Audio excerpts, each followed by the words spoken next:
அருட்பெருஞ்சோதி அருட்பெருஞ்சோதி தனிப்பெரும் கருணை அருட்பெருஞ்சோதி. எல்லா உயிர்களும் இன்புற்று வாழ்க, வள்ளல் மலரடி வாழ்க வாழ்க, கொல்லா விரதம் புகழ எல்லாம் ஓங்குக, நல்லோர் நினைத்த நலம்பெறுக, நன்றி நினைத்த எல்லோரும் வாழ்க இசைந்து. உலக மக்களே, அறிவார்ந்த அன்பர்களே, ஆண்மநேய ஒருமைப்பாடுடைய அன்பர்களே, வல்லப்பமான நம்ம கல்லிய திருவொற்பாவிலிருந்து அருட்பெருஞ்சோதி ஆண்டவருடைய திருவிளையாடலை பார்த்து கொண்டிருக்கிறோம். அருட்பெருஞ்சோதி ஆண்டவர் ஆதியும் அந்தமில்லா தோன்றிய இறைவன், சுயமாக தோன்றிய இறைவன். அருட்பெருஞ்சோதி ஆண்டவருடைய திருவிளையாடல் இந்த பிரபஞ்சத்திலேயே எவ்வளவோ நடந்திருந்தாலும் கூட கலியுகத்தினுடைய கடைசி திருவிளையாடல் 1823ஆம் ஆண்டு தொடங்கி 30/1/1874 இரவு 12 மணி வரையிலும் அருட்பெருஞ்சோதி ஆண்டவருடைய திருவிளையாடல் நடைபெற்று கொண்டிருக்கிறது. காரணம், இந்த பிரபஞ்சம் தோன்றிய காலத்திலிருந்து ஏற்பட்ட 4 யுகங்களும், கிரேத யுகம், திரேத யுகம், துவாபர யுகம், கலியுகம், இந்த 4 யுகங்களுக்குமே ஆயுள் காலம் உண்டு. அந்த ஆயுள் காலம் முடிந்த உடனே அடுத்த யுகம் பிறக்க வேண்டும். இப்போ நம்ம ஒளி யுகத்தில் இருந்துகிட்டு இருக்கோம், சுத்த சன்மார்க்க காலத்தில் இருந்துகிட்டு இருக்கோம். அப்போ அந்த ஆயுள் காலம் முடிந்த உடனே அந்த யுகங்களுடைய காலங்கள் முடிந்து விட்டது. அந்த 4 யுகங்களிலுமே ஏற்பட்ட சமயங்கள், மதங்கள், மார்க்கங்கள், அவர்களுடைய நிலையையும் ஆயுள் காலம் முடிகின்ற நிலையில் அதுவும் அழிந்துவிடும். அதன் பிறகு இந்த உலக மக்களுக்கென்று ஒரு ஆன்மீக பாதை வேண்டும். அது சுத்த சன்மார்க்கம் என்ற ஒரு நிலையை, ஒரு ஆன்மீக பாதையை அருட்பெருஞ்சாண்டவர் நிறுவி அதை தன் மகன் கையில் ஒப்படைத்து இந்த உலக மக்களை எல்லாம் சுத்த சன்மார்க்கத்தில் இணைப்பதற்காகவும், உலக மக்கள் இன்புற்று வாழ வேண்டும் என்பதற்காகவும், எந்த முரண்பாடுகளும் வேறுபாடுகள் இல்லாமல் சமத்துவமாக வாழ வேண்டும் என்ற நோக்கத்தோடும் சுத்த சன்மார்க்கத்தை அருட்பெருஞ்சாண்டவர் நிறுவி தன்னுடைய செல்வப்பிள்ளை, தன் மகனாகிய செல்வப்பிள்ளையிடம் ஒப்படைப்பதற்காக பூலோகத்திற்கு ஒரு தாயின் வழியாக வருவிக்க செய்தார் அருட்பெருஞ்சோதி ஆண்டவர்.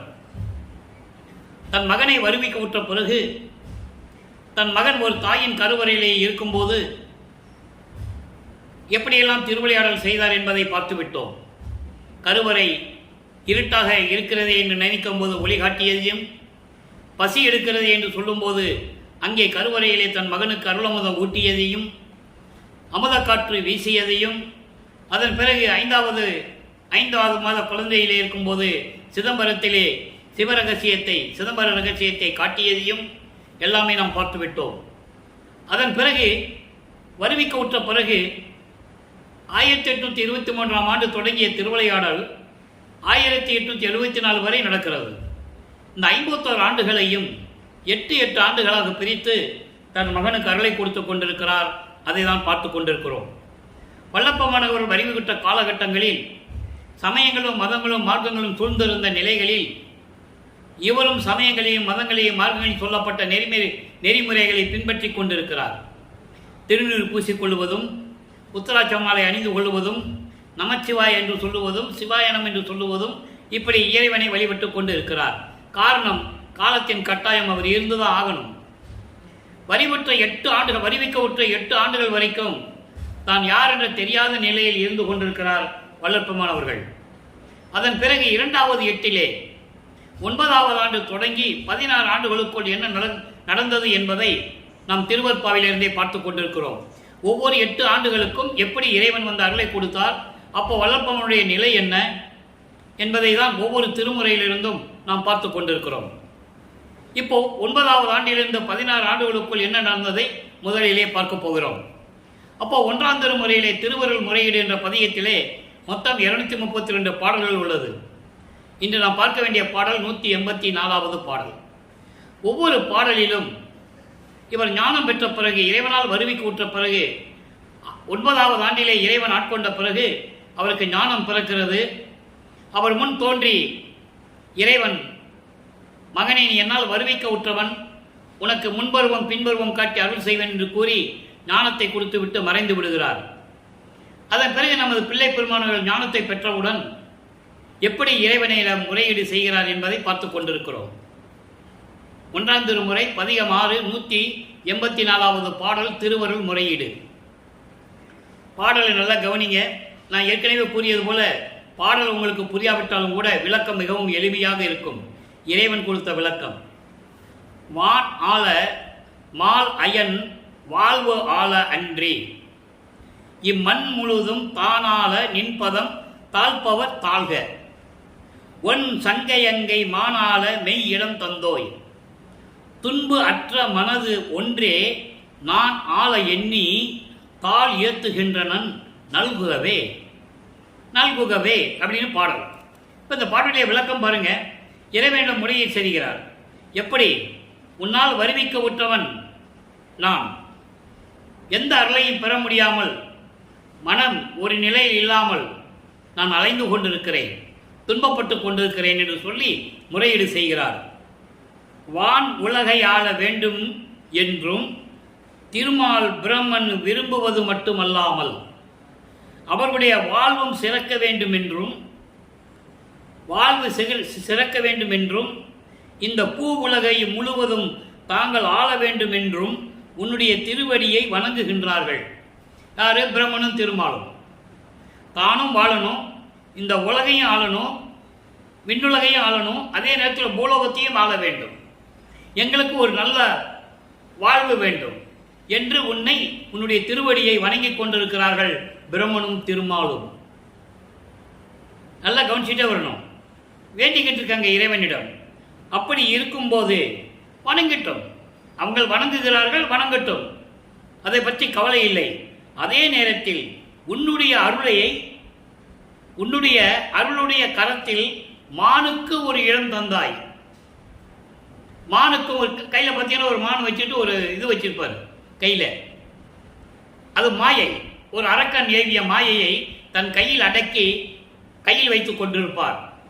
அப்படி ஒரு மானுக்கு கூட இடம் தந்த இறைவனே, துன்பமில்லாத மனம் ஒன்றை நான் என்ன கேட்கிறேன் உங்ககிட்ட?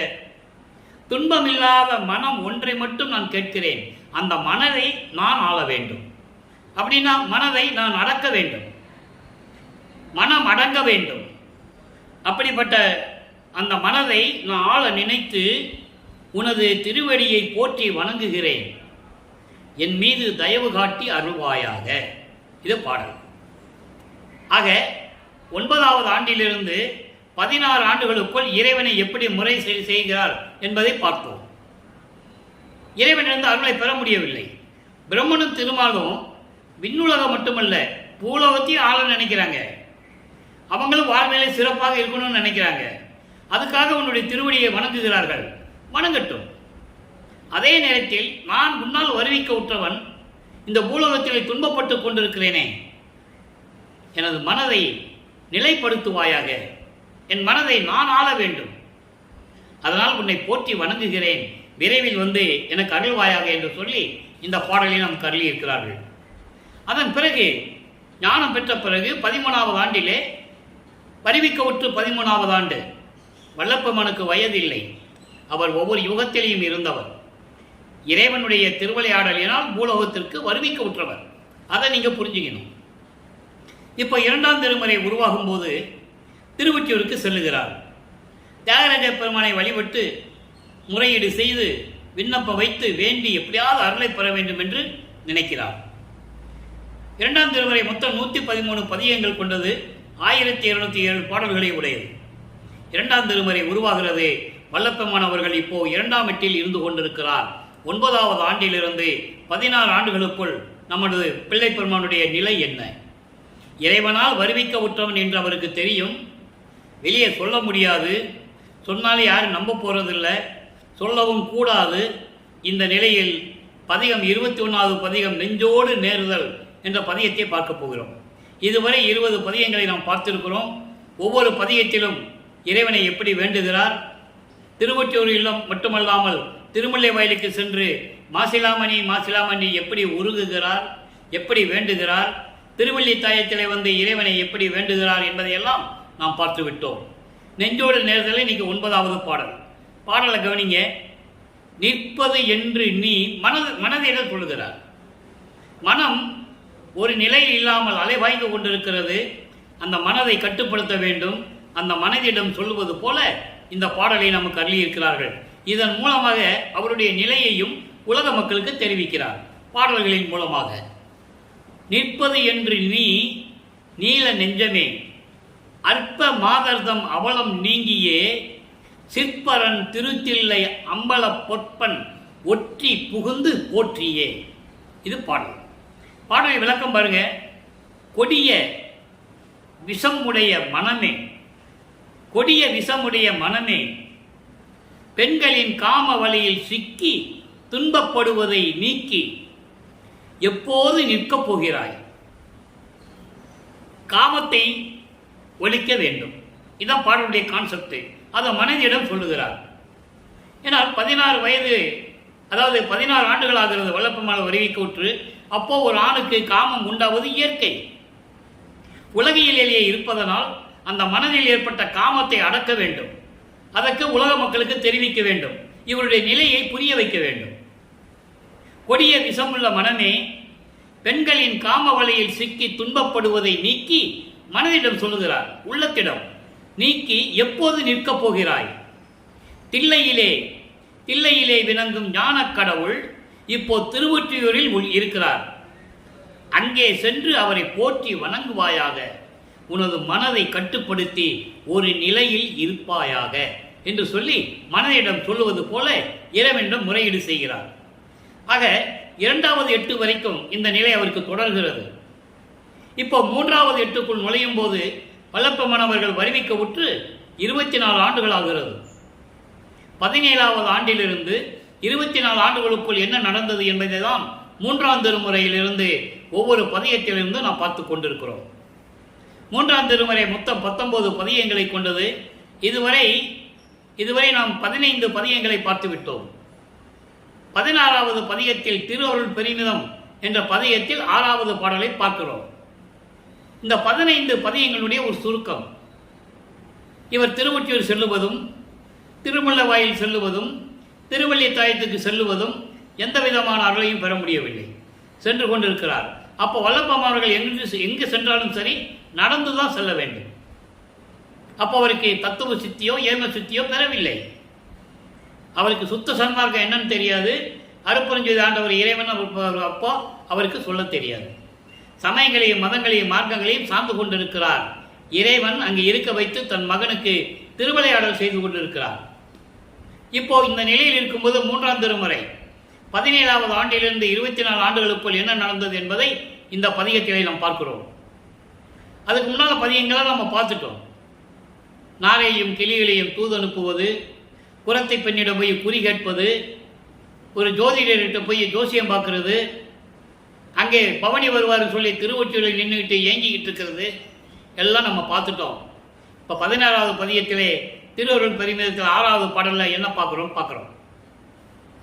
மேலை வினையை தவிர்த்து அருளும் விடையார் ஒற்றி விகர்த்தர் அவர் மாலை குடுப்பார் உணங்கும் தலை மாலை. இந்த பாடல் எப்படின்னா, இவர் தன்னை தலைவியாகவும் இறைவனை தலைவனாகவும் உருவகப்படுத்தி செவிலித்தாய் இவரிடம் சொல்லுவது போல, அதாவது மனம் இவரிடம் சொல்லுவது போல இந்த பாடல் அமைந்திருக்கும். முதல்ல பாடலை கவனிங்க, அதுக்கப்புறம் விளக்கம் அருமையாக இருக்கும். உலங்குதலை மாலை அதுதான் வாங்குவையோ, ஆழமிடற்றார் கபாலியாகி திரிவார் அணைவிலரே, ஏல மயல் கொண்டு ஏது பெறுவாய் ஏழையடி நீ என் மகளே. செவிலித்தாய் ஒரு மகளிடம் பேசுவது போல, ஒரு மகளிடம் சொல்லுவது போல இந்த பாடலை நமக்கு அள்ளி இருக்கிறார்கள். பாடலுடைய விளக்கம் பாருங்க.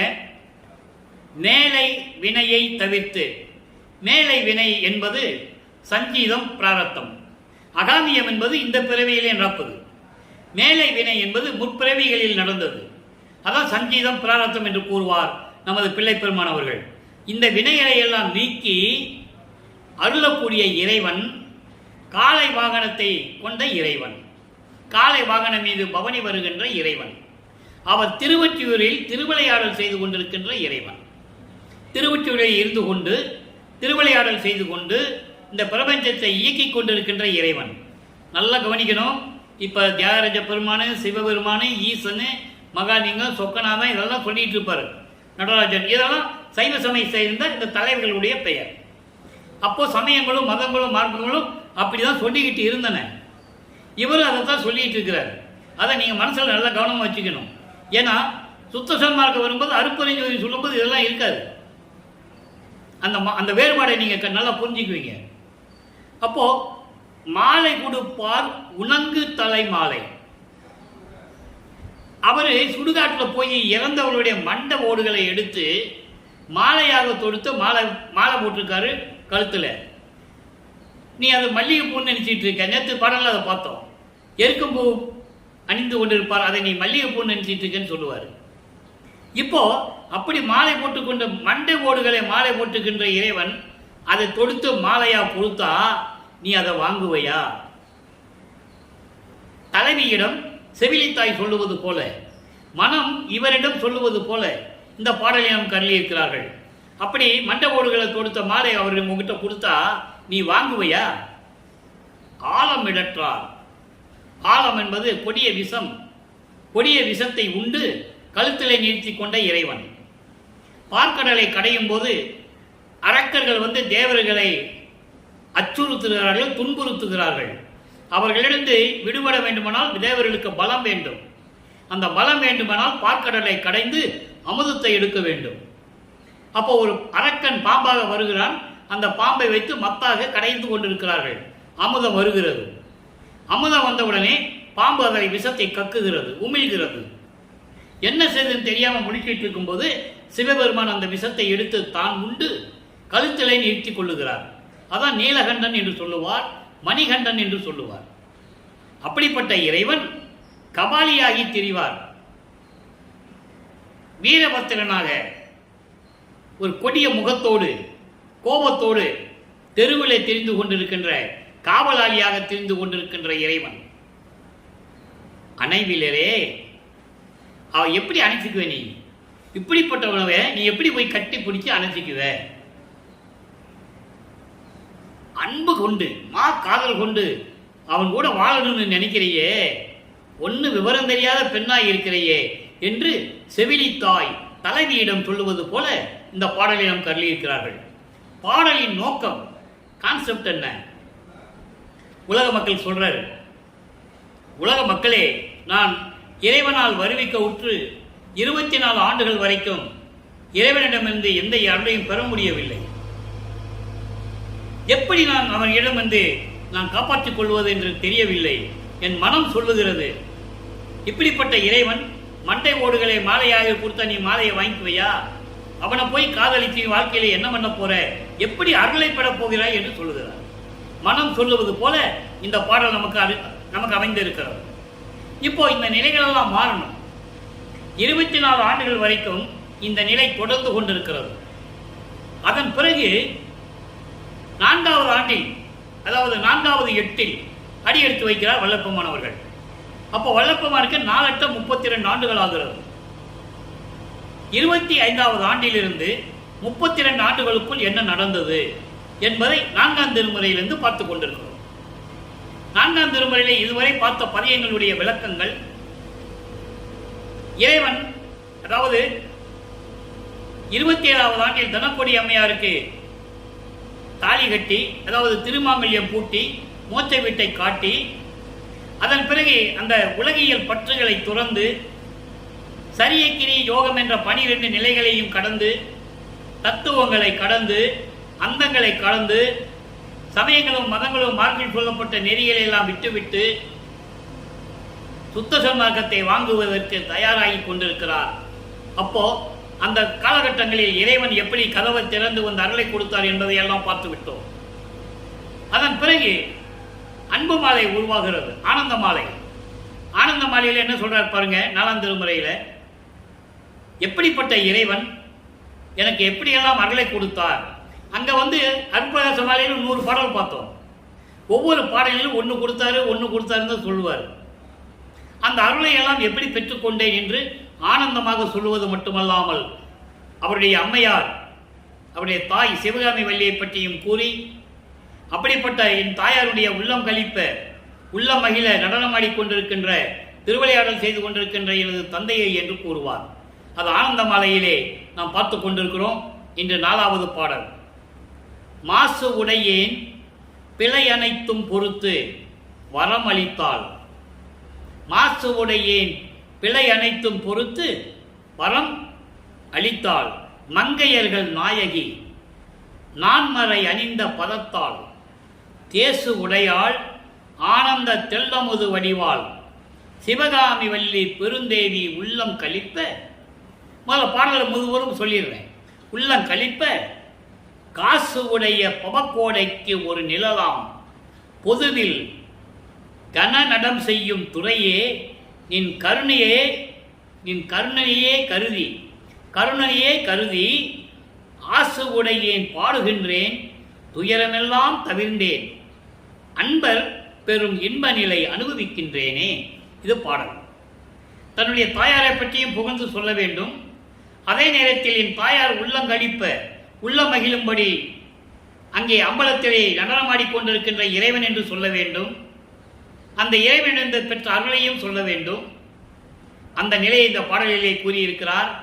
எப்படி என்றால் மாசு உடையன் என்று சொல்லுகிறார்.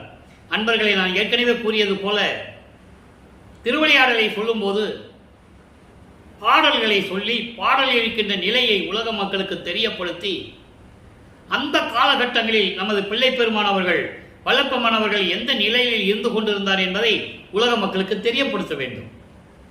காரணம் 202 ஆண்டுகளாக முடிவடைகிற நிலையில் இருந்து கொண்டிருக்கிறோம். வல்லப்பமானவர்கள் வருவிக்க விட்டு 202 ஆண்டுகள் முடிவடைகிற நிலையில் இருக்கிறோம். அதே நேரத்தில் அவர் அருப்பெருஞ்சோதி ஆண்டவராகி 152 ஆண்டுகள் முடிவடைகிற நிலையில் இருந்து கொண்டிருக்கிறோம். இதன் இடைப்பட்ட காலங்களில் இத்தனை ஆண்டுகளிலும் வல்லப்பமானுடைய இறைநிலையையும் அவர் எப்படியெல்லாம் இந்த பூலோகத்திற்கு வருவிக்க உற்று அருளை பெறுவதற்காக அந்தந்த காலகட்டங்களில் எப்படியெல்லாம் இருந்தார் என்பதையும் உலக மக்களுக்கு தெரியப்படுத்த வேண்டும். அதை பாடல் மூலமாக நமக்கு அறிவித்திருக்கிறார்கள். அந்த விளக்கங்களை பார்த்து கொண்டிருக்கிறோம். இப்போ சிவகாமி வள்ளி இப்படிப்பட்டவள், அதாவது இந்த மாசு உடையேன். ஏன் இதை சொல்றாருன்னா அவர் என்ன குற்றம் செஞ்சிருக்க போறாரு? ஒன்றும் இல்லை. சமயங்களிலும் மதங்களிலும் மார்க்கங்களிலும் இருந்து கொண்டிருந்த போது நடந்த தவறுகள். ஏன்னா திருநூறு பூசிக்கிட்டு உத்தராட்ச மாலை போட்டுக்கிட்டு அந்த நெறிகளை பின்பற்றி கொண்டிருந்தார். இப்போ சுத்த சன்மார்க்கத்துக்குள்ள போகணும். அப்போ அதை தவறு என்று சொல்லுகிறார். சுத்த சன்மார்க்கத்துக்கு அது தேவையில்லை. அதை நீங்க நல்லா புரிஞ்சுக்கணும். அந்த தவறுகளை எல்லாம் மன்னித்து எனக்கு வரம் அளித்தாள். இதை ஒரு இடத்துல சொல்லுவார். அந்த விளக்கம் நான் ஏற்கனவே கொடுத்திருக்கிறேன். இவர் தத்துவங்களை கடந்து சென்று கொண்டிருக்கும் போது ஒரு காலகட்டத்தில் அதற்கு மேலே போக இவருக்கு வழி தெரியாது. அப்போ என் அம்மை அருள் சக்தி ஒரு கை பிடித்து தூக்கி விட்டாள் என்று சொல்லுவார். அதை இங்கு சொல்லுகிறார். வரம் தந்தால் மங்கையர்களின் நாயகி அவள் நான்மறை அணிந்த பதத்தால். நான்மறை என்பது 4 வேதங்கள். ரிக்வேதம், யசுர்வேதம், சாமவேதம், அதர்வன வேதம். 4 வேதங்களையும் தன் கட்டுப்பாட்டுக்குள் கட்டளைக்குள் வைத்திருந்த திருவடி உடையவள். அப்படிப்பட்ட சிவகாமி வள்ளி தேசு உடையாள், ஒளி தேகம் உடையவள். தேசு என்பது ஒளி. ஒளி தேகம் உடையவள், ஆனந்த தெல்லமுதமாய் வடிவமாக இருக்கின்ற இறைவியவள். அப்படிப்பட்ட சிவகாமி வள்ளி அந்த தேவியினுடைய உள்ளம் மகிழும்படி காசு உடைய பவக்கோடைக்கு ஒரு நிழலாய். பவக்கோடை அதாவது கடுமையான வெயில்ல போகும்போது ஒரு மர நிழல் கிடைத்தா எப்படி இருக்கும், அது போல துன்பப்படுகின்ற இந்த பிறவி கடலை கடக்க வைத்து இன்பம் அளிக்கக்கூடிய இறைவன் அங்கே அம்பலத்திலே அருள் நடனம் செய்து கொண்டிருக்கின்ற எனது துரையே, உன்னுடைய கருணையை எண்ணி ஆசு உடையேன் பாடுகின்றேன். ஆசு உடையேன் பாடுகின்றேன். ஆசு என்பது குறைகளை உடையவன், குற்றங்கள் உடையவன். ஏன் இதை சொல்றாரு ஏற்கனவே சொல்லியாச்சு. தன்னை தாழ்த்திக் கொள்ளுகிறார். சமயங்களிலும் மதங்களிலும் மார்க்கங்களிலும் இருந்ததனால் தன்னை தாழ்த்திக் கொள்ளுகிறார். உன்னை போற்றி பாடி வணங்கி கொண்டிருக்கிறேன், துயரமெல்லாம் தவிர்த்தேன். ஆக சொல்லாமல் சூட்சமமான விளக்கம் கொடுக்கிறார். எல்லாவற்றையும் நான் விட்டுவிட்டேன் என்று சொல்லுகிறார். அப்படிப்பட்ட இறைவனே, நான் பேரின்பமாக இருந்து கொண்டிருக்கிறேன் என்று சொல்லி ஆனந்த மாலையிலே இந்த பாடலை நாம் கருளியிருக்கிறார்கள். ஆக அன்பர்களே, இப்போ வல்லப்பமானவர்கள் 32 ஆண்டுகளை கடந்து கொண்டிருக்கிறார். 4 8 கடந்தாச்சு. இப்போ 5வது எட்டில் இருக்கும்போது, அதாவது 33வது ஆண்டிலிருந்து 40 ஆண்டுகளுக்குள் என்ன நடந்தது? அப்பதான் 6ஆம் திருமுறை உருவாகிறது. 33வது ஆண்டு தொடக்கத்தில் இவர் நேரே தத்துவங்களையும் அந்தங்களையும் எல்லாம் கடந்து அதற்கான பாடலுடைய விளக்கங்களை எல்லாம் ஏற்கனவே கொடுத்தாகிவிட்டது. அருப்பெருஞ்சோதி அட்டகத்திலே உண்டு, அகவலிலே உண்டு, 6ஆம் திருமுறை பாடல்களிலே சில இடங்களிலே உண்டு. அது விளக்கத்தெல்லாம் நான் கொடுத்திருக்கிறேன். தத்துவங்களை தனித்தனியாக கடந்தேன், தத்துவாதீத நிலையில் சித்தியல் முழுதும் தெரிந்தேன், அவை மேல் சிவநிலை தெரிந்திட சென்றேன். அவர் அதுக்காக போயிட்டு இருக்கிறாரு. ஆனால் அவரை பற்றி இங்கே என்ன பேசிட்டு இருந்தாங்க? கூட இருந்தவர்களும் சரி, நட்பு வட்டாரத்திலையும் சரி, எல்லாருமே அவர் எங்கே போனான்னு தெரியாதுப்பா, இப்படி தான் சொன்னாங்க. அவர் அங்கே போயிடுவார்ப்பா, சுத்த சிவஞான வெளிக்கு போயிட்டாரு அப்படின்னு யாருக்கு சொல்ல தெரியல, சொல்லவும் முடியல உங்களால். ஏன்னா சமயங்களையும் மதங்களையும் மார்க்கங்களிலும் சொல்லப்பட்ட பற்றுகளை வைத்துக்கொண்டு ஜாதி பற்றை வைத்துக் கொண்டிருந்தார்கள். தங்கள் பெயர்களுக்கு பின்னால் ஜாதிகளை போட்டுக் கொண்டிருந்தார்கள். அவங்களால சொல்ல முடியல. நல்லா புரிஞ்சுக்கணும் நீங்க. அப்போ அந்த நிலையில் அங்கே போய் சுத்த சன்மார்க்கத்தை வாங்கி வந்து சாகா கல்வியை கற்றுக்கொண்டு எல்லா அருளையும் பெற்றுக்கொண்டு பூலோகத்திற்கு திரும்புகிறார் நமது பிள்ளை பெருமான் அவர்கள். அதுவரையிலும் 5வது எட்டு முடிவடைகிறது. அப்போ கருங்குழியிலே உறைவிடமாக இருந்து கொண்டிருக்கிறார். கருங்குழியிலே தங்கியிருக்கிறார். 9 ஆண்டுகள் அங்கு இருக்கிறார். அந்த 9 ஆண்டுகளிலே தான் இருந்த இடத்திற்கு ஒரு பெயர் நிலைக்க வேண்டும் என்பதற்காக தண்ணியிலே விளக்கரித்த இடம் என்ற ஒரு பெயர் அங்கே உருவாக்கி வைத்துவிட்டு, அந்த அம்மா செம்பு வைக்கும்போது அதில் தண்ணி இருக்கிறது அவருக்கு தெரியும். ஆனால் சொல்ல முடியாது, என்னம்மா தண்ணி கொண்டு வைக்கிறேன்னு சொல்ல முடியாது. அந்த அம்மா என்னன்னு நினச்சிட்டு அந்த செம்பு வைக்கிறாங்க. நல்லா புரிஞ்சுக்கணும் நீங்கள். ஆக இந்த நிலையெல்லாம் அங்கே நிலையை கொடுத்து விட்டு அவர்களிடம் விடைபெற்று கொண்டு தர்மசாலைக்கு இங்கே வடலூரைக்கு உத்தரஞான சிதம்பரத்துக்கு வருகிறார். பார்வதிபுரம் மக்கள் அந்த இடத்தை தானமாக கொடுக்கிறார்கள். அதற்கு முன்னாலேயே ஏற்கனவே இங்கே தான் இருக்கணும்னு சொல்லி நிர்ணயம் பண்ணியாச்சு. அவங்க அப்பாவும் மகனும் பேசியாச்சு. அருப்பெருஞ்சாண்டவரும் மகனும் கருங்குழியில் இருக்கும்போது பேசி முடிவு பண்ண இடம். மக்கள் பசியோடு இருக்கிறார்களே, அந்த ஜீவர்களுக்கு பசியாற்ற வேண்டுமே என்ற நோக்கத்தில், நல்லா கவனிக்கணும், சுத்த சமாகத்தினுடைய முக்கிய நோக்கமே ஜீவகாருண்ய ஒழுக்கம், ஜீவர்களுடைய பசியை தீர்ப்பது. அதற்காகவே ஜீவகாருண்ய ஒழுக்கம் உருவானது. அதை பற்றியெல்லாம் நம்ம பின்னால் விளக்கமாக பார்க்க போகிறோம். இப்போ தர்மசாலையிலே ஒரே நாளிலே தர்மசாலையை நிறுவி அன்றே அணையாத அடுப்பை ஏற்படுத்தி ஜீவர்களுக்கு பசியாற்றி விட்டுக் கொண்டிருக்கிறார், பசியாற்றி கொண்டிருக்கிறார் வல்லப்பெருமான் அவர்கள். இப்போ 6வது எட்டில் இருந்து கொண்டிருக்கிறார். 6×8 6×48 என்பது 41வது ஆண்டிலிருந்து 48 ஆண்டுகளுக்குள், அதாவது அவர் வருவிக்க உற்ற ஆண்டிலிருந்து 48 ஆண்டுகளுக்குள் என்ன நடந்தது என்பதை வடலூரிலே பார்வதிபுரத்திலே தர்மசாலையிலே இருந்து கொண்டு நமக்கு விளக்கி கொண்டிருக்கிறார் வல்லப்பெருமான் அவர்கள். இது 1867ஆம் ஆண்டு நடந்து கொண்டிருக்கிறார். தர்மசாலையை நிறுவிய ஆண்டு 1867, 23/5/1867. அப்போ அங்கே வருகின்ற ஜீவர்களுக்கு, பசியோடு வருகின்ற மனிதர்களுக்கு பசியை நீக்கி கொண்டிருக்கிறார் நமது இறைவன் வல்லப்பெருமான் அவர்கள். அதன் பிறகு 1869ஆம் ஆண்டு நீதிமன்றத்திலே எல்லாரும் சேர்ந்து வழக்கு தொடுத்தார்கள். திருவட்பாவை ஏற்க பொறுக்க முடியாமல், பிரபஞ்சத்தின் உண்மைகளை தீர்ணிக்க முடியாமல், இந்த பாடலிலே ஜாதிகளையும் மதங்களையும் மார்க்கங்களையும் கொச்சப்படுத்திக் கொண்டிருக்கிறார் இந்த ராமலிங்கம் பரதேசி என்ற ஒரு ஆளு. எந்த பாடசாலையும் கல்வி கற்கவில்லை, இலக்கணம் பிழை இருக்கிறது, இலக்கிய பிழை இருக்கிறது என்று சொல்லி ஆறுமுகம் நாவலர் என்றவருடைய தலைமையிலே எல்லாரும் சேர்ந்து ஜாதிகளிலும் மதங்களிலும் மார்க்கங்களிலும் பற்று கொண்டவர்கள் வழக்கு தொடர்ந்து விட்டார்கள். இது நடந்தது 1869ஆம் ஆண்டு. அங்கே நீதிமன்றத்திலே நமது பிள்ளைப்பெருமான் அவர்கள் தான் யார் என்ற நிலையை நீதிபதிக்கு காட்டுகிறார், காட்சி கொடுக்கிறார். அதன் பிறகு திருவட்பாதான் மக்களுக்கு ஏற்றதென்று சொல்லி தீர்ப்பை வழங்குகிறார். அந்த தீர்ப்பை வெற்றியோடு பெற்றுக்கொண்டு மறுபடியும் தர்மசாலைக்கு திரும்புகிறார். இதெல்லாம் அந்த 41வது ஆண்டிலிருந்து 48 ஆண்டுகளுக்குள் நடந்து முடிந்து விட்டது. இப்போ தர்மசாலையை நிறுவ வேண்டும். தர்மசாலை நிறுவியாச்சு. சத்திய ஞான சபையை நிறுவ வேண்டும். அந்த சத்தியஞான சபை எப்படிப்பட்டது? அங்கே விண்ணுலகத்திலே எப்படி இருக்குமோ அதே போல நிறுவ வேண்டும் என்று சொல்லி இடத்தை தேர்வு செய்து விட்டார் வல்லற்பெருமான் அவர்கள். அதன் பிறகு அந்த இடத்தை எப்படி பெற்றார், எங்கெங்கு சென்றார், எப்படியெல்லாம் திருவிளையாடல் நடந்தது என்பதை நம்ம பின்னால் பார்க்க போகிறோம். இப்போ தர்மசாலையில் இருக்கிற வரைக்கும் மட்டும்தான் இப்போ நம்ம பார்த்துக்கிட்டு இருக்கோம். இது முடிந்த உடனே கடைசி அந்த 3 ஆண்டுகளில் மேட்டுக்குப்பத்திலே உறைவிடமாக இருந்த போது இங்கே சத்தியஞான சபையை கட்டை பற்றி நம்ம பேசுவோம். சரியா? இதை மனசில் வச்சுக்கங்க. இப்போ இங்கே இருந்து கொண்டு பாடல் உருவாகிறது. தலைவி வருந்தல் என்ற தலைப்பிலே நமக்கு அருளி இருக்கிறார்கள். இன்னைக்கு 9வது பாடலை பார்க்க போகிறோம். பாடலை நல்லா கவனிங்க. கண் கலந்த கல்வர், அதாவது தலைவி வருந்தல் என்பது இவரை தன்னை தலைவியாகவும் இறைவனை தலைவனாகவும் உருவகப்படுத்தி இவர் சொன்னதையெல்லாம் மக்கள் ஏற்றுக்கொள்ள முடியாமல் இவர் மனம் எப்படி இருந்தது, அதே நேரத்தில் தன்னுடைய தாயார் சிவகாமி வள்ளி அம்மையார்கள் அவர்கள் எப்படி இதை வருந்தினார் என்பதையும் அது எப்படி உலக மக்களுக்கு தெரிவிக்கிறார் என்பதையும் இந்த பாடலில் நம்ம பார்க்க போகிறோம். யார் இவர் சொல்றதை நம்பல, நல்லா புரிஞ்சுக்கணும் நீங்க.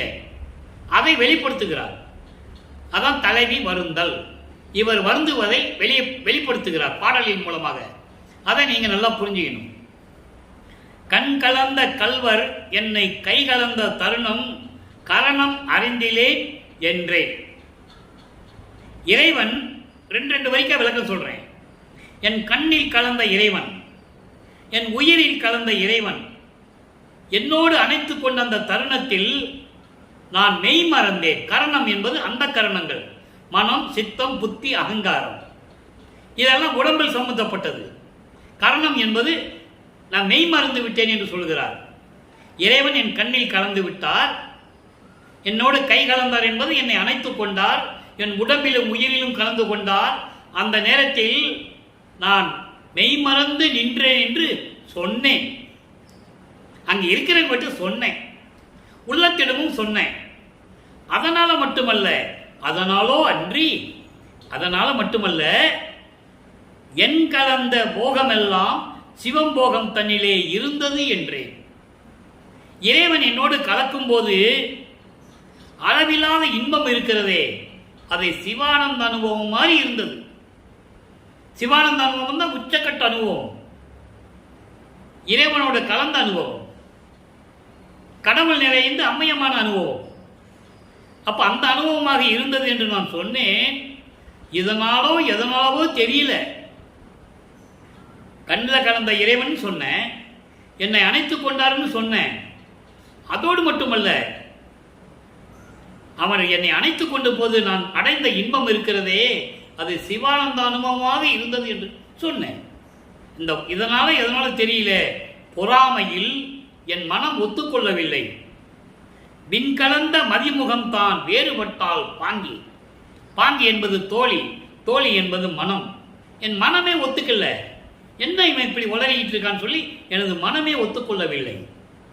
தலைவி வருந்துகிறார் போல தான் வருந்துவதை உலக மக்களுக்கு தெரியப்படுத்துகிறார். அவருடைய நிலையை, இவ்வளவு ஆற்றல் பெற்றும் இவருடைய அருள்களை பெற்றும் இந்த நிலையில் நான் இருந்து கொண்டிருந்தேன் என்று கூறுகிறார். அதோடு மட்டுமல்ல, வியந்து எடுத்த வளர்த்தவளும் வேறு சில புகன்றாள். என் அம்மை இருக்கிறாரே சிவகாமி வள்ளி, அவ கூட எங்கூட முகம் பார்த்து பேசுறது இல்லை. முகத்தை எப்பவுமே கடுகடுன்னு வச்சுக்கிட்டு இருக்கிறான். என்னென்னமோ பேசுறா, எனக்கு ஒண்ணுமே புரியல. அந்த நிலையில் இருக்கும்போது பண் கலந்த மொழிமடவார், பண் கலந்த மொழிமடவார் பழி கூறலானார். பத்தர் புகழ் நடராயர் சித்தம் அறிந்தில்லனே. இங்க நடராயன் சொல்றது உடனே நீங்க நடராஜன் பார்க்க போயிடக்கூடாது.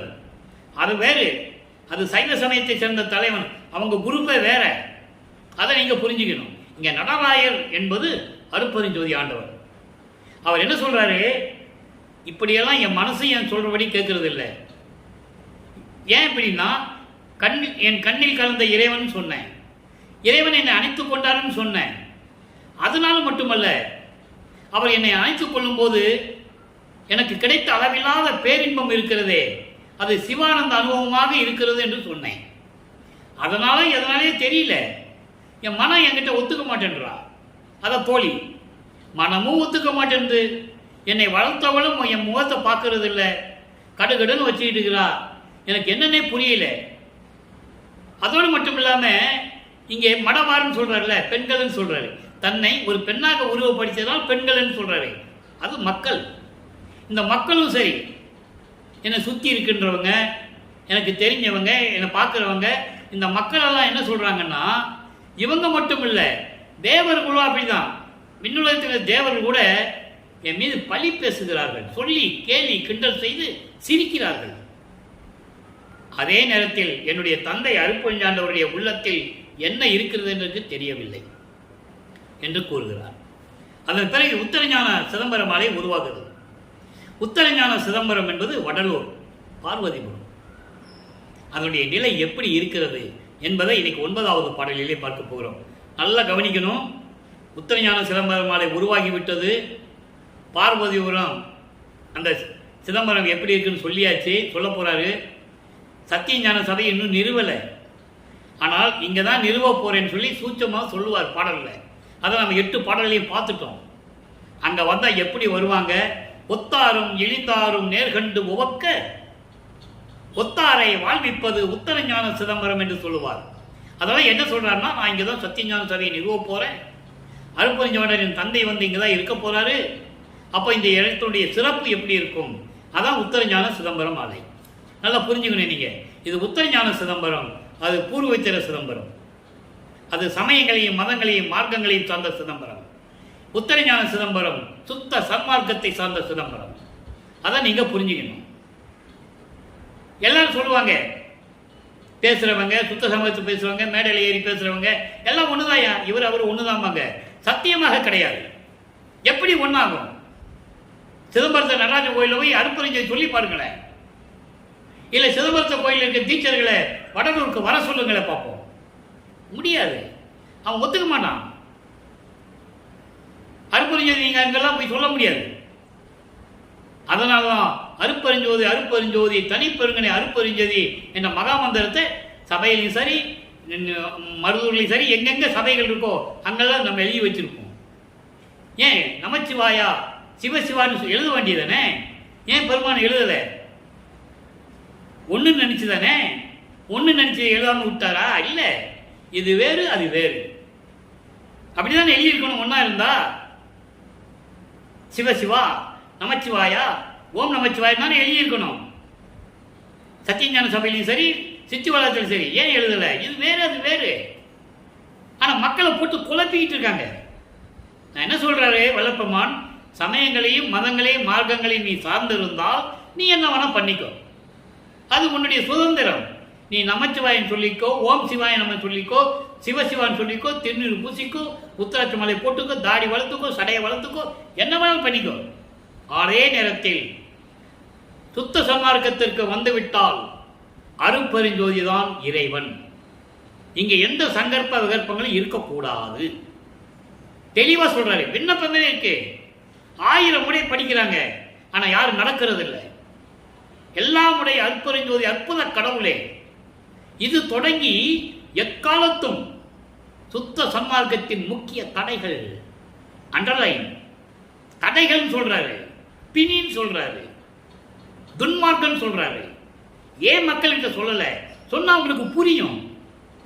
எப்படி திருச்செந்தூருக்கு போகும்போது சட்டை கழிட்டு போகணும்னு சொல்லி எல்லாருக்கும் தெரியுது, தெரியுதுல்ல? ஒவ்வொரு கோயிலுக்கு போனால் அதில் கண்டிஷன் இருக்கு, எல்லாருக்கும் தெரியுது. மக்கள் சொன்னாங்க தெரியுது, மக்கள்கிட்ட சொன்னாங்க தெரியுது. அதே மாதிரி வடலூர்ல சத்தியஞான சபைக்கும் மேட்டுக்குப்பத்துக்கும் கருங்குடிக்கும் மருதூர் போற இடத்துல சொல்லணும், அங்க இருக்கிறவங்க இப்படிதான் இங்க வரணும், புலால் சட்டம் நீ உள்ள வரக்கூடாது சொல்லணும். சொன்னா அவங்களுக்கு தெரியும், ஆஹா இந்த இடத்துக்கு போனா இப்படிதான் போகணும் தெரிஞ்சிருக்கணும்ல. சொல்லாதனால யாருக்கும் தெரியாது. கொலையும் கொலையும் தவித்தவர்கள் உள்ளே போகணும்னு போர்டு போட்டிருக்கு. எங்க அண்ணாந்து பார்த்தாதான் தெரியும். ஏன் பெரிய போர்டை போட்டு நிப்பாட்டுறது? வரவங்க போறவங்களுக்கெல்லாம் தெரியும்ல. எத்தனை கிளாஸ் போர்டு வைக்கிறீங்க? கேட்ல வைக்கிறது, நுழைவாயில வைக்கிறது ஒரு கிளாஸ் போர்டு. மக்களுக்கு தெரியப்படுத்த வேண்டும். அதான் வல்லப்பெருமான் சொல்றாரு, தெரியப்படுத்து உனது கடமை என்று சொல்லுகிறார். ஆக அந்த காலகட்டங்களில் உத்தரஞான சிதம்பரம் எப்படி எப்படி சொல்றாரு பாருங்க. காணாத காட்சிகள் காட்டுவிக்கின்றது. காலமெல்லாம் வீண் கழிப்பவருக்கு எய்த அரிதானது. வெஞ்சினத்தால் கோணாத நெஞ்சில் குலாவி நிற்கின்றது. கூடி நின்று சேநாடர் வாழ்த்துவது உத்தரஞான சிதம்பரமே. வருங்காலத்தில் இந்த இடம் எப்படி இருக்குன்னு சொல்ற. நான் சத்தியசாலை சபையை நிறுவிவிட்டால் இது சூட்சமமான விளக்கம். அப்ப இந்த இடம் எப்படி இருக்குன்னு சொல்ற. இன்னும் சத்தியசாலை நிறுவலை, கட்டல, தர்மசாலையில் இருந்து கொண்டு கூறுகிறார். அதை உத்தரஞான சிதம்பரம் மலையில சொல்றாரு. இந்த இடம் எப்படிப்பட்ட இடம், யாரும் பார்க்க முடியாத காட்சிகள் எல்லாம் நீங்க இங்க பார்க்கலாம். காலமெல்லாம் வீண் கழித்தவருக்கு, காலமெல்லாம் சமயங்களையும் மதங்களையும் மார்க்கங்களையும் இருந்தவங்களுக்கெல்லாம் இங்க ஒண்ணு அருள் கிடைக்காது, எய்த அரிதானது. அதெல்லாம் கிடைக்கவே கிடைக்காது. கோபத்தினாலும் கூட கோணார நெஞ்சில் குலாவி நிற்கின்றது. ஒருத்த வெண் சினத்தால் கொடிய கோபத்தால் இங்க வந்தான் கூட அவன் உள்ளம் மகிழ்ந்து நிற்கும். எப்படி சொல்றார் பாருங்க. காமம், குரோதம், லோபம், மோகம், மதம், ஆச்சரியம் 6 பிண்ட துரிசைகளை நீக்குவது உத்தரஞான சிதம்பரம். கடுமையா கோபம் வந்தா கூட இங்க வந்தா போதும், அவன் மனம் குளிர்ந்து, அவன் உள்ளம் குளிர்ந்து நிற்கும், குலாவி நிற்கின்றது. எவ்வளவு அருமையா சொல்றாரு பாருங்க. இந்த உண்மைகளை மக்களுக்கு விளக்கி சொல்ல வேண்டும், யாரும் சொல்றதில்லை. அதோடு மட்டுமல்ல, கூடி நின்று சேனாடர் வாழ்த்துவது. எல்லா தேவர்களும் வந்து இங்க வாழ்த்துவார்கள். சேனாடர் என்பது தேவர்கள், விண்ணுலக தேவர்கள் எல்லாம் இங்கு வாழ்த்த நிற்கின்றது உத்தரஞான சிதம்பரம். எல்லா தேவர்களும் இங்க வந்தாகணும். பாட்டில் சொல்றாரு, யாரு மக்கள்கிட்ட சொல்லல. பிச்சன் கவரி நிலக்கி அசைத்திட பெரிய மால் பிடரி, யானை மேல் பிடரின் மேல் நின்று நிபுணர்கள் எல்லாம் தினம் நித்தமும் தொழுது ஏத்த, இவரை வணங்குறாங்க வளர்ப்பமான தினமும். தொழுது ஏத்த எச்சம் புரிவோர் போற்ற, எச்சம் புரிவோர் மீது தேவர்கள் எல்லாம் போற்ற. எவ்வளவு அழகா சொல்றாரு. என் அச்சம் தீர்த்து என்னை ஆட்கொண்ட இறைவா, நான் உங்கள் அடைக்கலமே என்று சொல்லுவார். அடைக்கலம் புகுதல் என்ற பாடலிலே, என்ற பதிகத்திலே கூறுவார். அற்புதமாக இருக்கும். எல்லாருமே தினமும் இந்த வளர்ப்பமான வாழ்த்துக்கு போகணும், வணங்கிட்டு போகணும். மக்கள்கிட்ட யார் சொல்லல, மக்களுக்கு தெரியாது, சாமியார்ட்டாங்க, அவ்வளவுதான், முடிஞ்சு போச்சு. சோறு போட சொன்னாரு, உண்மைதான், யாரை மாற்று கருத்து கிடையாது. ஜீவர்களுக்கு பசியாற்றுவது வளர்ப்பமான் கூறியிருப்பது உண்மை, 100க்கு 100 உண்மை. ஆனால் மற்ற விஷயங்களை நான் மக்கள்கிட்ட சொல்லல. அதனாலதான் ஜீவகாரணிய ஒழுக்கத்தில் சொன்னாரு, நிறைய விஷயங்கள் இருக்கு அதுல. பசி, பிணி, தாகம், இச்சை, எளிமை, கொலை, பயம், கொலை, கொலை கடைசி. பசியும் கொலையும் பரஜீவகாரியம் என்று சொன்னார். அதன் விளக்கங்களை பின்னால பார்ப்போம். இன்னைக்கு நேரம் இல்லை, அது தனியா ஒரு பதிவு போடணும். இப்போ உத்தரஞான சிதம்பரம் நிலை பார்த்தாச்சு. இப்படிப்பட்ட நிலை இங்கே வரப்போகிறது என்ற நிலையை சொல்லிவிட்டார். அதன் பிறகு கைமாறின்மை என்ற பதிகத்திலே 19வது பாடல். கைமாறின்மை என்பது தன் தந்தையிடம் இந்த பெற்ற வரன்களை சொல்லுவது, தன் தந்தை எப்படிப்பட்டவர், எப்படி திருவிளையாடல் செய்தார் என்பதை சொல்லுவது, தந்தை மகனுக்கு செய்த உதவியை சொல்லுவது, அதற்கு மகன் என்ன கைமாறு செய்ய போகிறேன் என்று சொல்லுவது. நல்லா புரிஞ்சுக்கணும். பொய்யில் கிடந்த மனம் போன போக்கில் சுழன்று, பொய்யில் கிடந்து மனம் போன போக்கில் சுழன்று, பொய் உலகில் வெயில் கிடைத்த புழு போல வெதும்பி கிடந்த வெறியர்க்கு மெய்யில் கிடைத்தே சித்தியெல்லாம் விளைத்திடும் மாமணியாய் என் கையில் கிடைத்தோய் நின்றனக்கு கைமாறி ஏது கொடுப்பேனே. இது பாடல். பாடலுடைய விளக்கம் பாருங்க. சமய மத மார்க்க நெறிகளில் நான் இருந்தபோது மனம் போன போக்கில் திரிந்து கொண்டிருந்தேன். இந்த பொய்யான உலகில் நான் எப்படி இருந்தேன் தெரியுமா? கடுமையான வெயிலில் ஒரு புழு தூக்கி போட்டா அந்த புழு எப்படி துடிக்கும், அந்த உஷ்ணத்தை தாங்க முடியாமல் எப்படி ஒரு புழு துடிக்குமோ அது போல நான் துடித்து கொண்டிருந்தேன். எவ்வளவு அருமையா சொல்றார் பாருங்க. துடித்து கொண்டிருந்தேன். ஆனால் அப்படி வெதும்பி கிடந்த இந்த சிறியவனுக்கு, நான் அப்படி மதங்களிலும் மார்க்கங்களிலும் சமயங்களில் இருந்தபோது இவ்வளவு துன்பங்களை அனுபவித்துக் கொண்டிருந்த எனக்கு மெய்யில் கிடைத்தே என் உடம்பில் கலந்து உயிரினில் கலந்து சித்தியெல்லாம் கொடுக்கும் ஒரு மாமணியாய் அருப்பெருஞ்சோதி ஆண்டவராய் என் கையில் கிடைத்தாயே இறைவனே, என் கையில் கிடைத்த இறைவனே, என்னை ஆட்கொண்ட இறைவனே, எனக்கு என்ன கைமாறு கொடுப்பேன் என்று கூறுகிறார். அதாவது இறைவனுடைய திருவிளையாடலை சொல்லுகிறார். அவர் 32 ஆண்டுகள் வரைக்கும் வருவிக்க உற்று 32 ஆண்டுகள் வரைக்கும் சமயங்களிலும் மதங்களிலும் மார்க்கங்களிலும் ஈடுபட்டு அந்த பொய்யான உலக வாழ்க்கையிலே உலகிலே நான் எப்படியெல்லாம் துன்பப்பட்டேன். கடும் வெயிலிலே உஷ்ணத்தை தாங்க முடியாமல் துடிக்கும் ஒரு புழு போல நான் எப்படியெல்லாம் துன்பப்பட்டு கொண்டிருந்தேன். இவற்றையெல்லாம் நீக்கி என்னை மன்னித்து ஆண்டருளை சுத்த சன்மார்க்கத்தை கொடுத்து என் உடம்பிலும் உயிரிலும் கலந்து எல்லா அருளையும் கொடுக்குகின்ற மாமணியாய் விளங்கிக் கொண்டிருக்கின்ற இறைவனே, என்னை அரவணைத்துக் கொண்ட இறைவனே, நான் உனக்கு என்ன கைமாறு செய்ய போகிறேன் என்று கூறுகிறார். அதற்கு அகவலிலே சில இடங்களிலே பாடல்கள் உண்டு. மூவரும் முனிவரும் முத்தரும் சித்தரும் தேவரும் மதிக்கும் சித்திசை மணியே. அங்க மணி எல்லா சித்திகளை கொடுக்கக்கூடிய மணி என்று சொல்லுகிறார்கள் அல்லவா, அதுக்கு ஒரு பாடலிலேயே சொல்லியிருக்கிறார். தேவர்கள் இருந்தாலும் சரி, முத்தர்கள் முனிவர்கள் சித்தர்கள் யாராக இருந்தாலும் சரி, அவர்கள் எல்லாம் மதிக்கக்கூடிய இறைவன் என்னுடைய மாமணியான அருப்பெருஞ்சோதி ஆண்டவர் என்று சொல்லுகிறார். தாழ்வு எல்லாம் தவிர்த்து சுகம், அதாவது தாழ்வெல்லாம் தவிர்த்து சகமிசை, சகம் என்றால் இந்த உலகம், இந்த பூலோகத்திலே அழியா வாழ்வு எனக்கு அளித்த வளர் ஒளி மணியே, வளர் ஒளி மணியே, எல்லா குறைகளையும் நீக்கி எனக்கு மரணமில்லா பெருவாழ்வை கொடுத்து எனக்கு நல் வாழ்வளித்த இறைவனே என்று கூறுவார். இது அகவலிலே உண்டு. ஆங்காங்கே எல்லாமே உதாரணங்கள் விளக்கங்கள் எல்லாமே உண்டு.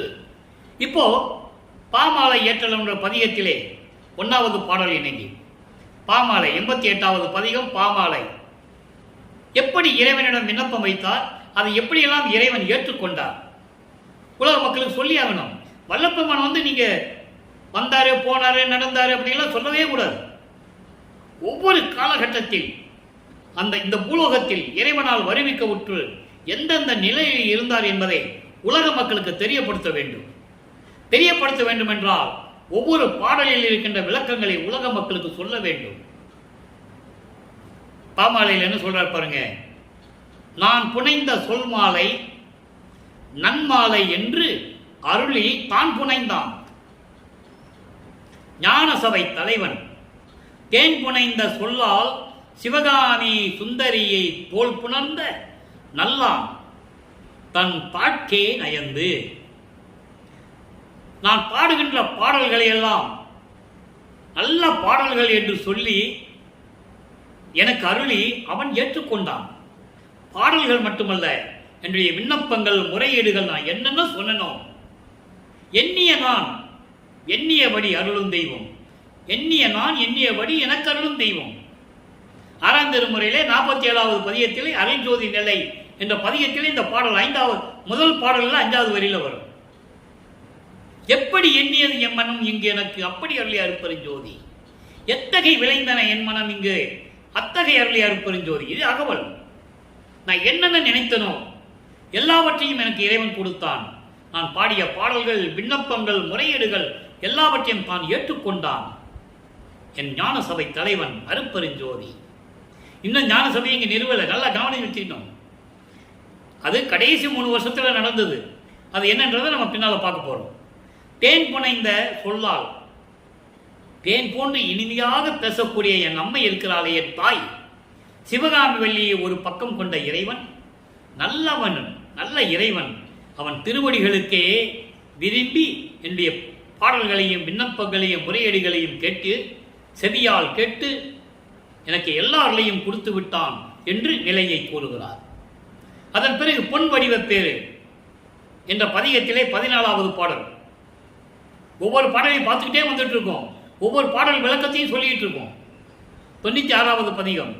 துன்பமெல்லாம் தீர்ந்த சுகமெல்லாம் கைதந்த அன்பரெல்லாம் போற்றி அருள்நடம் செய்யும் இன்பன் அருப்பெருஞ்சோதி திரு அம்பலத்தான் வேத பொருள் பெரும் சித்து எண்ணுள் புகுந்து.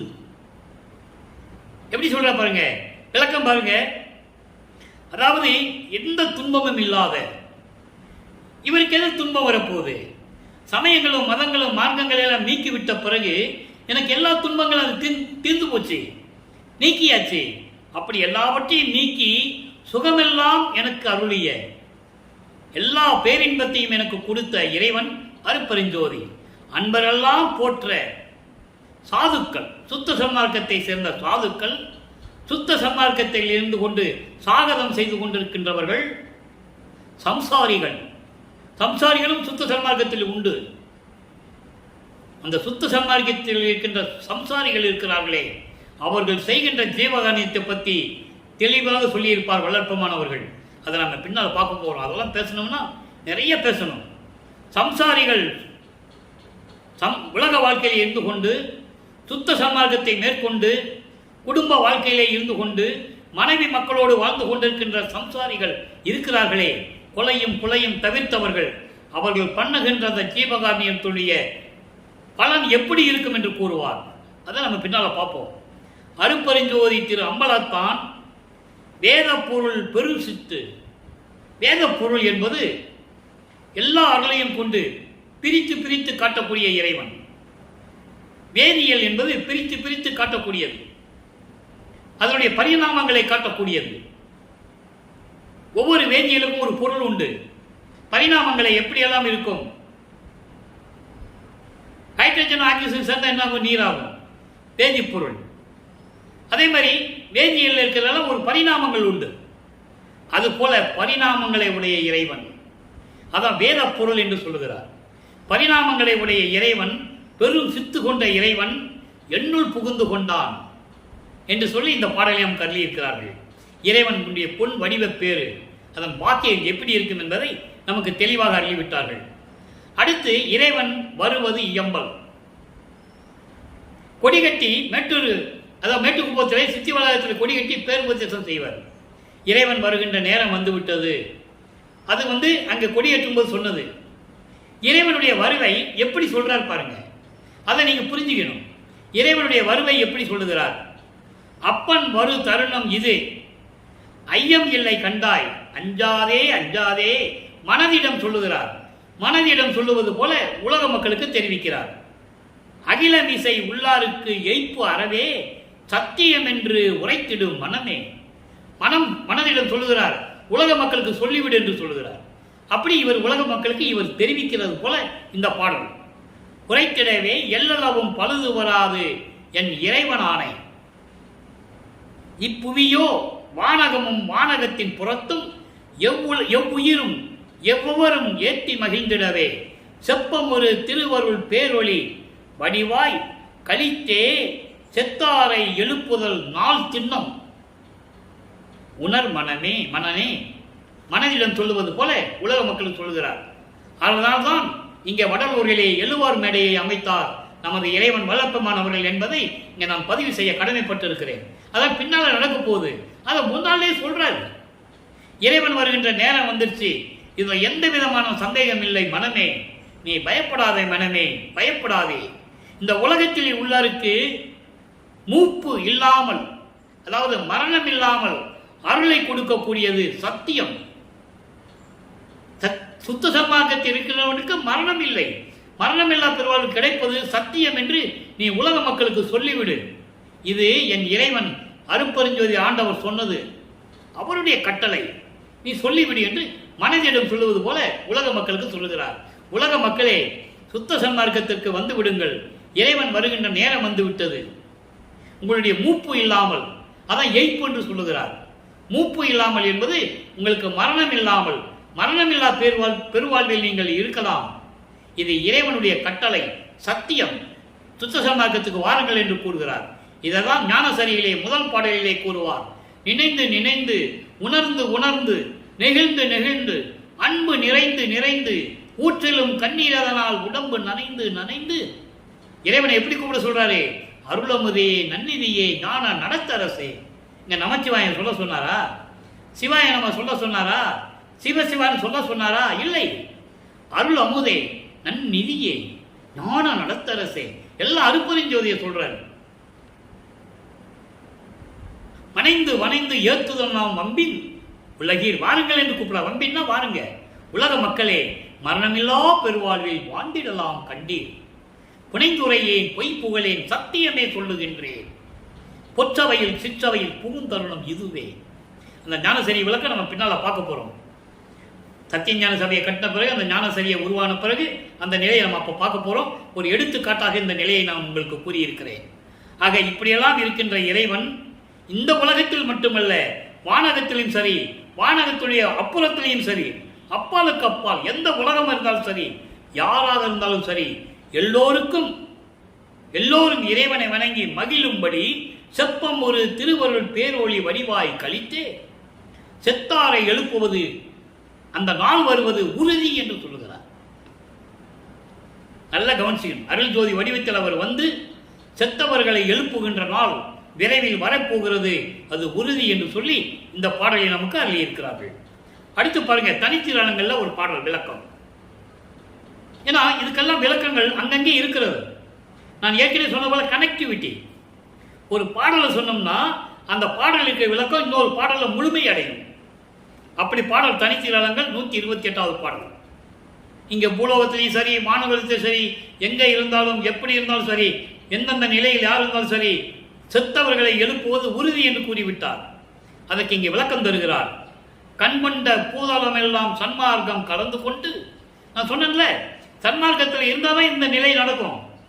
அதை தான் இங்கே சொல்றாரு. கண் கொண்ட பூதளம், பூதளம் என்றால் பூலோகம், எல்லாம் சன்மார்க்கம் கலந்து கொண்டு பண்கொண்ட பாடலில் பாடி படித்து பரவுகின்றார். பூலோகத்தில் இருக்கின்றவர்கள் எல்லாம் சுத்த சன்மார்க்கத்தில் இருந்து கொண்டு இறைவனை பாடி வணங்கிக் கொண்டிருக்கிறார்கள். விண்கொண்ட சிற்றவை ஒன்றே நிறைந்து விளங்குகின்றது. விண்ணுலகத்திலே சிற்றவை இருக்கிறதே, அது மட்டும் நிரம்பி வழிந்து கொண்டிருக்கிறது. என் கொண்ட மற்ற சமய மதம் மார்க்கம் யாவும் இறந்தனவே, செத்து போச்சின்ற. உலகத்தில் சொல்லப்பட்ட இந்த அளவில்லாத சமயங்கள், மார்க்கங்கள், மதங்கள் எத்தனையோ இருக்கின்றன, அவை யாவும் இறந்து விட்டது. அததான் முதல்ல நான் சொன்னேன். யுகங்களுக்கும் மதங்களுக்கும் மார்க்கங்களுக்கும் வயது காலம் உண்டு. அதெல்லாம் மடிந்த உடனே, ஒளிந்த உடனே உலக மக்களுக்கு என்று ஒரு ஆன்மீக மார்க்க வேண்டும். இதை நான் முதலே சொன்னேன் உங்களுக்கு. அது இந்த பாடலிலே இருக்கிறது. அதை எடுத்துக்காட்டாக நீங்கள் எடுத்துக்கொள்ள வேண்டும். இதான் ஆதாரம். திருவருட்பாவை எல்லா ஆதாரங்களும் உண்டு. இங்கு சொல்லப்படுகின்ற விளக்கங்கள் எல்லாருமே திருவருட்பாவில் இருப்பது சொந்த ஒரு வரி கூட சொந்த கருத்து கிடையாது. யாரும் மறுக்கவும் முடியாது. எல்லாமே திருவருட்பாவிலே உண்டு. அப்போ இந்த சமயங்களும் மதங்களும் மார்க்கங்கள் செத்த பிறகு, இறந்த பிறகு உலக மக்களுக்கு என்று ஒரு மார்க்கம் வேண்டும். அதான் சுத்த சன்மார்க்கம். அதை உலக மக்களிடம் சொல்லுவதற்காகவும் உலக மக்களை எல்லாம் சன்மார்க்கத்தில் சேர்ப்பதற்காகவும் தன்னிடம் இருந்த செல்வ பிள்ளையை ஒரு தானியின் வழியாக வருவிக்க செய்தார் அருட்பெருஞ்சோதி ஆண்டவர். ஆன்ற சன்மார்க்கம் அணிபெற என்னைத்தான் ஈன்று அமுதளித்த இனிய நற்றாயே. இதுதான் முக்கியமான சான்று. புரிஞ்சுக்கிட்டீங்களே? இப்போ சொல்லிட்டார். சன்மார்க்கத்தில் இருந்தாலும் இந்த நிலை நடக்கும். எல்லாம் சமயங்கள் மதங்களை ஒழிஞ்சு போச்சு. மக்களுக்கு தெரியல, யாரும் சொல்லல, சொல்ல முடியல, பயம். எப்பா அதெல்லாம் ஒன்றும் இல்லைப்பா, எல்லாம் செத்து போச்சுன்னு சொல்லணும். யாருக்கு தெரியாது. சொன்னா புரிஞ்சுக்குவாங்க. கொஞ்சம் கொஞ்சமாக தான் திருத்தணும். அப்போ அந்த நிலையில் இருக்கும்போது மெய்யர் வியப்பிலே ஒரே ஒரு பாடல் விளக்கம். 28வது பாடல். என் கண்மணியுனில் இருக்கும் தலைவா, நின்னை காணவே என்ன தவம் செய்தேன் முன். நான் ஏற்கனவே சொல்லியிருக்கேன், வல்லப்பெருமான் அவர்கள் பல யுகங்களில் இருந்தவர் என்று. அதை இங்கு உறுதிப்படுத்துகிறார். நான் உன்னை பார்ப்பதற்காக என் கண்மணியில் இருக்கின்ற இறைவனே, சென்ற யுகங்களிலே உன்னை நேரில் பார்க்க வேண்டும். இந்த யுகத்துல தான், கலியுகத்துல தான் மகனாக வருவிக்க செய்து அடிய முடியும் மகனுக்கு காட்டியது. அதுக்கு முன்னால கிடையாது. அதனால சொல்றாரு, இந்த யுகங்களில முன்னால நான் என்ன தவம் செஞ்சேனே தெரியல. இந்த யுகத்தில் படிமுடி கடந்தனை பார் இது பாருன அடிமுடி காட்டிய அருட்பெருஞ்சோதி அகவல்ல இருக்கு. ஆதியும் அந்தமும் அறிந்தனை நீயே ஆதி என்று அருளிய அருட்பெருஞ்சோதி.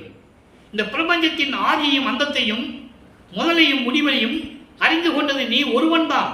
அறிந்தனை நீயே ஆதி, நீதான் முதலில் அறிந்து கொண்டாய் என்று எனக்கு அருளிய அருட்பெருஞ்சோதி என்று சொல்லி அகவலிலே கூறுவார். அப்படிப்பட்ட இறைவன் பார்ப்பதற்கு நான் சென்ற யுகங்களிலே என்ன தவம் செய்தென்று தெரியவில்லை. ஆனால் இந்த யுகத்தில் என்னை வருவிக்க செய்து உன்னை நான் கண்டுகொண்டேன் என்று சொல்லுகிறார். அதோடு மட்டுமல்ல, அயனும் அறியும் நானவே. பிரமனும் திருமலும் வெக்கப்படுறாங்க. ஆலியான மயனும் அதிசயக்க என்னுள் வாழி அருப்பெருஞ்சோதி மன்னரிலே என்று கூறுவார். பிரமனும் திருமலும் என்னை பார்த்து வெக்கப்படுறாங்க. காரணம், நான் பிரமனால் படைக்கப்பட்டவன் அல்ல, திருமலால் காக்கப்பட்டவன் அல்ல. வெக்கப்படுறாங்க என்னை பார்த்து. அருமையா சொல்றார். பல இடங்களிலே பாடல்கள் உண்டு, ஆதாரங்கள் உண்டு, யாரும் மறுக்க முடியாது. திருமாலும் பிரம்மனும் என்னை பார்த்து வெக்கப்பட வெட்கி தலை குனிகிறார்கள் என்று சொல்லுவார் ஒரு பாடலிலே. கொலை குற்றவாளிகள் என்று சொல்லுவார் பிரம்மனையும் திருமாலையும். உலக மக்களுக்கு யார் சொன்னது? சுத்த சன்மார்க்கத்தில் இருந்தாலும் இந்த விளக்கம் சொல்ல முடியும்.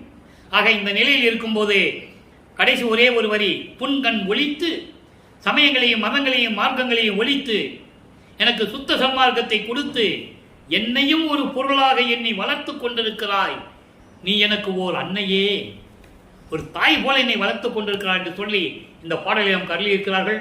எனவே அன்பர்களே, நீங்களும் சுத்த சன்மார்க்கத்தில் இணைந்து அருப்பெருஞ்சோதி அருப்பெருஞ்சோதி தனிப்பெருங்கினை அருப்பெருஞ்சோதி என்ற மகாமந்திரத்தை உச்சரித்து கொலையும் புலையும் தவிர்த்து இறைவனை வணங்கி இறைவனுடைய அருளையெல்லாம் பெற்றுக்கொண்டு இந்த வையகத்திலே நீங்கள் வாழ்வாங்க வாழ வேண்டும் என்று இறைவனுடைய கருணையாலும் அருளினாலும் தயவாலையும் இந்த வள்ளலார் ஊழியன் வாழ்த்து விடைபெறுகிறேன். மீண்டும் நாளை சந்திப்போம். நன்றி, வணக்கம். அருப்பெருஞ்சோதி அருப்பெருஞ்சோதி தனிப்பெருங்கருணை அருப்பெருஞ்சோதி. நாளையும் இறைவனுடைய திருவிளையாடல் தொடரும். கண்டு மகிழ்ந்து இறைவனுடைய அருளை பெற்றுக் கொள்ளுங்கள்.